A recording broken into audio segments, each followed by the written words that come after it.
मेरे Bajaj Finserv EMI card की current limit 3,34,000 है।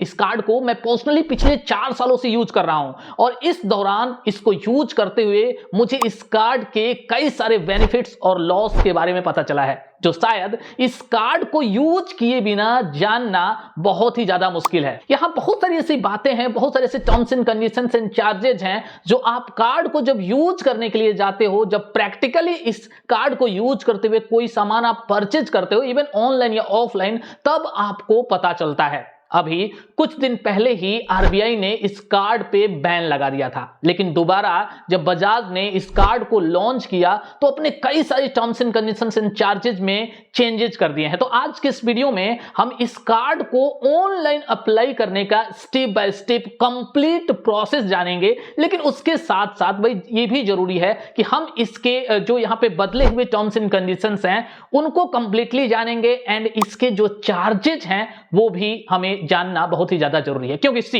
ये कार्ड हमें फ्री में तो मिल नहीं रहा और जिस चीज के लिए हमें पैसे देना है भाई उस चीज को लेते टाइम हम डेफिनेटली हम उसको ठोक कर और बजा कर लेंगे। तो चलिए हम जानते हैं इस कार्ड की पूरी डिटेल एंड आफ्टर दैट हम यहां जानेंगे इस कार्ड को step by step online apply करने का प्रोसेस और साथ ही साथ ऑफलाइन अप्लाई करने का भी प्रोसेस हम यहां पे जानने वाले हैं। बजाज फिनसर्व ईएमआई कार्ड को no cost EMI card, network EMI card या इंस्टा ईएमआई कार्ड भी बोला जाता है। बजाज फिनसर्व ईएमआई कार्ड को यूज करते हुए आप कुछ फेमस ई कॉमर्स साइट जैसे कि Amazon, फ्लिपकार्ट एंड इसके अलावा भी कई सारे वेबसाइट से ऑनलाइन और इवन इनके ऑफलाइन स्टोर से आप शॉपिंग कर सकते हैं बिना किसी एक्स्ट्रा कॉस्ट के। यानी आपका जो भी प्रोडक्ट का कॉस्ट होता है सिंपली उसे ईएमआई में डिवाइड कर दिया जाता है, उस पे कोई भी इंटरेस्ट यहां पे नहीं लगाया जाता है। लेकिन क्या ये कंप्लीटली नो कॉस्ट होता है? जी नहीं, ऐसा नहीं होता है। आगे हम इसके बारे में बताएंगे। आपको इसके लिए कुछ चार्जेज पे करने पड़ते हैं। इसके अलावा ये कार्ड मेक माई ट्रिप और आईआरसीटी की वेबसाइट पे भी एक्सेप्टेबल है, जहां से आप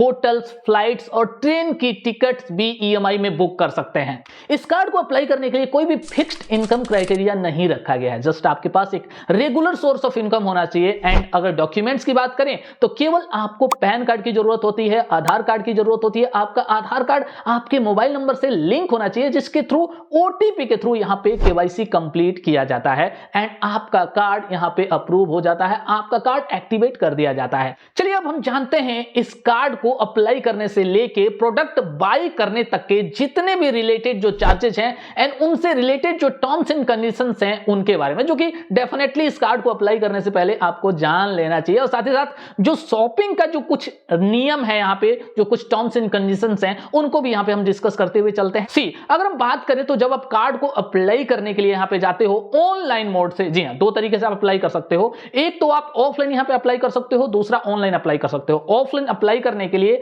आपको आपके आसपास यहां पे जो भी बजाज का स्टोर होता है, यानी जो इसके पार्टनर स्टोर्स होते हैं, वहां पे आप जाते हो, अपने मनपसंद का जो भी प्रोडक्ट आप वहां पे चूज करते हो। अगर उस पे बजाज इंस्टा ईएमआई कार्ड की फैसिलिटी है, उसके थ्रू अगर आपका वहां पे फाइनेंस हो जाता है तो आप उसको सेलेक्ट करके वहीं हाथों हाथ आपका कार्ड एक्टिवेट कर दिया जाता है। एंड नेक्स्ट है कि आप यहां पे ऑनलाइन खुद से अप्लाई करके इस कार्ड को एक्टिवेट करते हो, यहां से इस फैसिलिटी को अवेल करते हो। तो दोनों में डिफरेंस होता है। अगर आप ऑनलाइन यहां पे अप्लाई करते हो तो आपको यहां पे 530 रुपीज का इस कार्ड का फीस देना पड़ता है, साथ ही साथ 69 रुपीज का आपका यहां पे ऑनलाइन कन्वीनियंस फी देना पड़ता है। अब आपका कार्ड यहां पे एक्टिवेट हो जाता है। अब जब भी आप कोई भी प्रोडक्ट यहां पे ऑनलाइन या ऑफलाइन बाय करने के लिए जाते हैं इस कार्ड को यूज करते हुए, तो यहां आपको हर बार, जी हां, जितनी बार भी आप बाय करते हैं हर बार आपको 117 रुपीज का कन्वीनियंस फी देना पड़ता है। इसके अलावा 46 रुपीज का सिविल रिपोर्ट फीस भी देना पड़ता है। ये दोनों ही चार्ज आपको अपने प्रोडक्ट की फर्स्ट ईएमआई के साथ पे करना होता है। जैसे सामने आप देख सकते हैं, हमने एक प्रोडक्ट बाय किया हुआ था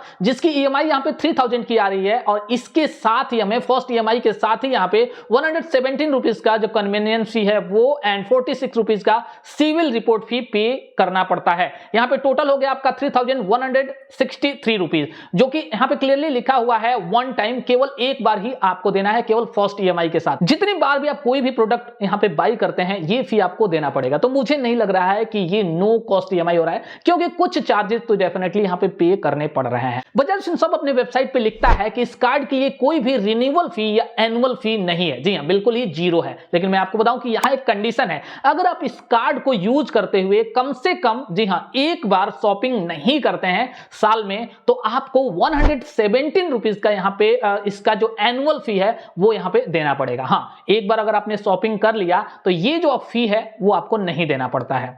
जब इस कार्ड के लिए आप ई मैंडेट या यूं बोले कि ऑटो डेबिट रजिस्टर करते हो तो आपको 118 रुपीज का चार्ज कुछ बैंक्स के कंडीशन में देना पड़ता है। हालांकि कुछ ऐसे भी बैंक्स हैं जहां पे ये चार्ज आपको नहीं देना पड़ता है। अगर बाय द वे आपकी कोई भी ईएमआई यहां पे बाउंस हो जाती है तो आपको one time EMI bounce charges के रूप में यहां पे 500 रुपीज पे करने पड़ेंगे।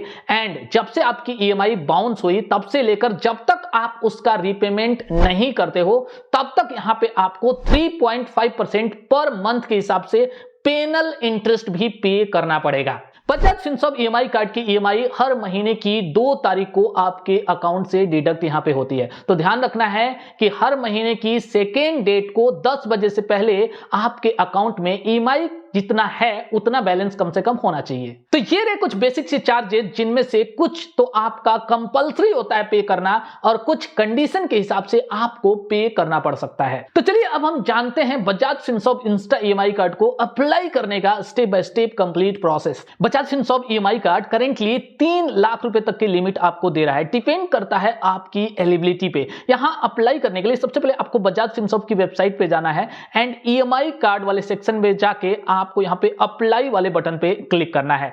सबसे पहले आपको यहां पे अपना मोबाइल नंबर डालना है एंड गेट इट नाउ के बटन पे क्लिक करना है। आफ्टर दैट यहां आपके नंबर पे एक ओटीपी आता है, आपको यहां ओटीपी डालना है एंड ओटीपी को सबमिट कर देना है। देन आपको यहां पे सबसे पहले अपनी कुछ बेसिक डिटेल्स डालनी है।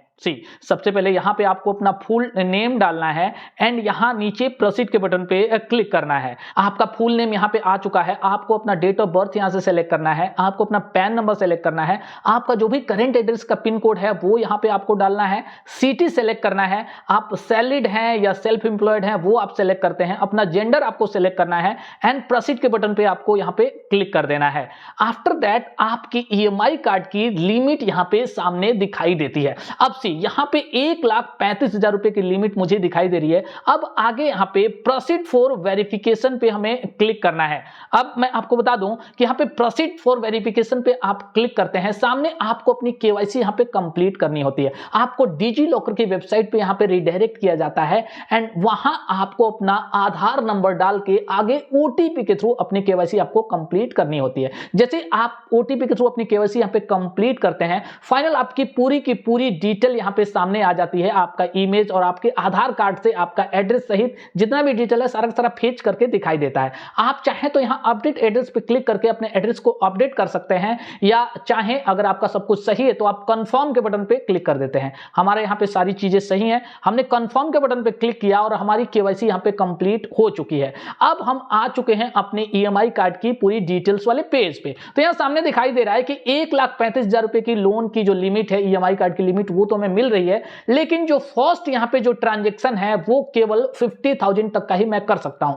यानी पहला जो ट्रांजैक्शन है, यानी पहला कोई भी प्रोडक्ट अप टू 50,000 तक का ही मैं यहां पे बाई कर सकता हूं। अच्छा, एक और कंडीशन होता है, मैं आपको बता दूं कार्ड लेने से पहले, कि अगर आप यहां पे ऑनलाइन अप्लाई करते हो तो आपको ऑफलाइन सबसे पहले कोई ना कोई एक प्रोडक्ट यहां पे बाई करना पड़ेगा। जी हां, ऑनलाइन आपने अप्लाई कर लिया, कार्ड आपके पास आ गया, लेकिन यहां पे पहला जो प्रोडक्ट होगा बजाज के स्टोर में जाके, जो भी इसके पार्टनर स्टोर है आपके पास आसपास कोई भी होगा, तो वहां जाके आपको पहला प्रोडक्ट बाई करना होता है। एंड आफ्टर दैट उसके बाद से सेकेंड ऑनवर्ड, क्लियरली यहां पे बजाज अपनी वेबसाइट पे लिखता है कि सेकेंड ऑनवर्ड जो ट्रांजैक्शन होता है वो आप ऑनलाइन यहां पे कर सकते हो, लेकिन फर्स्ट ट्रांजैक्शन यहां पे आपको ऑफलाइन ही करना होता है। तो यहां पे देखिए आगे अगर हम बात करें तो यहां पे वन टाइम ज्वाइनिंग फी देखिए यहां पे दिखाई दे रहा है 599 रुपीज, जैसा कि मैंने आपको बताया। यहां पे 530 रुपीज का आपका ज्वाइनिंग फी एंड 69 रुपीज का ऑनलाइन कन्वीनियंस फी आपको देना पड़ता है। देखिए दोनों का दोनों यहां पे दिखाई दे रहा है। अब हम क्या करते हैं, ये फी हमें पे करना है, तो प्रोसीड फॉर पेमेंट पे हम एक बार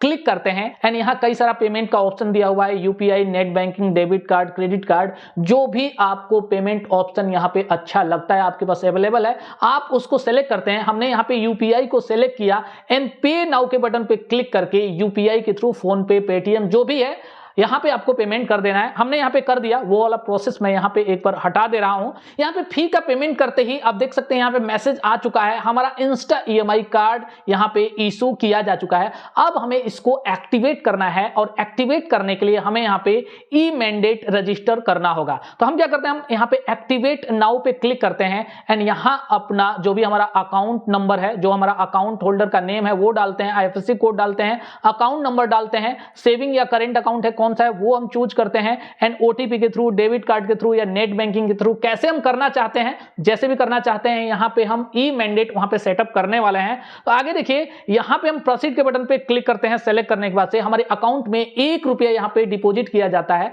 और इस तरीके से हमारा जो बैंक अकाउंट है वो भी साथ ही साथ यहाँ पे वेरीफाई कर लिया जाता है। हमने यहाँ पे प्रोसीड के बटन पे क्लिक किया और अपना जो ई मैंडेट का प्रोसेस है उसको यहाँ पे हमने सारी डिटेल्स डाल के वहां पे कंप्लीट कर लिया ओटीपी के थ्रू। अब देखिए यहाँ पे ये कंप्लीट हो चुका है, हमारा सक्सेस का मैसेज आ चुका। कुछ सेकंड वेट करने के बाद से हमें रिडायरेक्ट किया जा चुका है इस वाले पेज पे। अब यहाँ पे मैसेज आ चुका है कि हमारा इंस्टा ईएमआई कार्ड यहाँ सक्सेसफुली एक्टिवेट हो चुका है और अब हम इसको यूज कर सकते हैं। पूरी लिमिट यहाँ पे देख सकते हैं सामने दिखाई दे रहा है। यहाँ पे ईएमआई कार्ड का 4 डिजिट जो लास्ट का है दिखाई दे रहा है, क्योंकि सिक्योरिटी रीजन से मैं यहाँ पे ब्लर करता हुआ इसको चलूंगा। अब यहाँ पे ये कार्ड हमें देखना है तो देखिए व्यू कार्ड पे हम क्लिक करते हैं, लेकिन इसके लिए यहाँ पे हमें बजाज फिनसॉर्ब का जो एप्लीकेशन है प्ले स्टोर से डाउनलोड करना है एंड डाउनलोड करके अपना जो भी हमारा मोबाइल नंबर यहाँ पे हमने रजिस्टर किया है उसको डाल के, अपना डेट ऑफ बर्थ डाल के यहाँ पे हम लॉग इन करके अपने कार्ड नंबर को ओटीपी के थ्रू यहाँ पे वेरीफाई करके देख सकते हैं और उस नंबर को यूज करते हुए, जी हाँ, कार्ड नंबर को यूज करते हुए हम